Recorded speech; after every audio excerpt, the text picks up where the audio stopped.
Hi guys, welcome back to a new video. So today I'm going to talk about, I was thinking about two topics I want to talk about, but I'm probably going to do separate videos with those because I don't know how long I'm going to talk about each one. So in this video, I'm going to talk about my 3 years living in a Mormon household. So I was in a foster home for 3 years in Southington. And my foster dad, he was very obese. He was like 400 pounds. And my foster mom, she was British.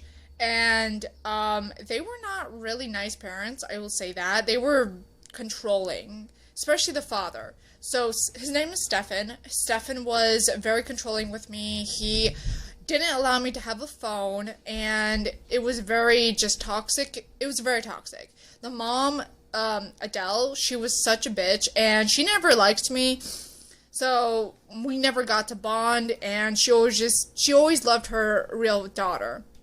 So they both had a daughter, and I kind of felt a little jealous because, I was scared that they were not going to love me like their real daughter because, by blood, I wasn't theirs.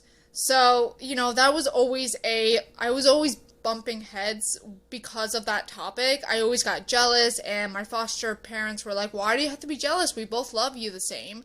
But, they just showed some signs, that they cared about their daughter more than me. And I was always in trouble. Like, I was not able to go out and, do whatever I wanted. My foster dad, he didn't even allow me to date anybody.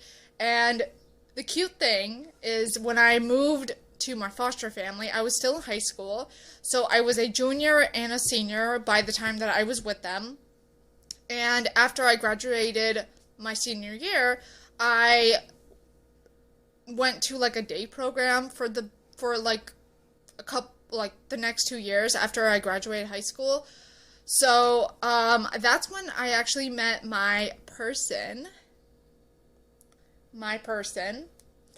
and we hit it off really well. But unfortunately, my foster dad did not want me to date him for some reason, and he was like, nope, you're not gonna have a phone, nope, you're not gonna go see him, no, you're not gonna have sex with him. And it was just always I was always restricted with the internet, with anything really. And I understand why, because them being Mormon, they had to be very different, and I had to go to church, and I hated it. And it was just strict rules. I have to read the Bible, I have to go to Sunday school, and all this shit. And I couldn't even dye my hair, I couldn't do anything that I truly wanted because it was against their religion. After I graduated high school, I actually had a really sad, suicidal attempt. That my foster sister was getting married, and I felt that I lost it, and I thought, you know what, fuck them. So, unfortunately, I bought weight loss pills, and I decided to take my life. I OD'd on 30 of them, and they were caffeine pills, the hydroxycut. And thank God I did not die. I don't know how I survived it, but, thank God I didn't have a heart attack in my sleep. But I woke up at 3 in the morning or so, and I started vomiting really severely. I was very sick. I was vomiting for a week or so, and it was all because I felt jealous that my foster sister was getting more attention.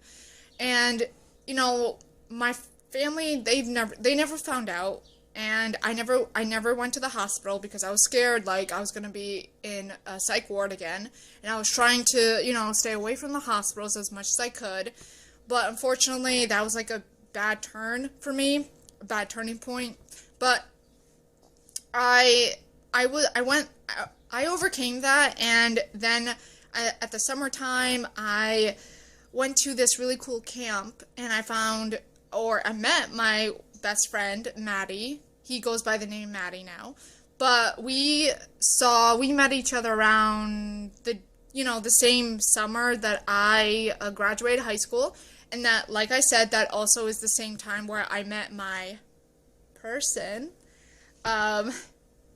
So two good things came out of it. And, I'm kind of grateful that I didn't die, because if I did die, I would not met I would have not met my friends. I would have not met, other good people in my life. So I'm glad that I got a second chance in turning my life around, and I think I did.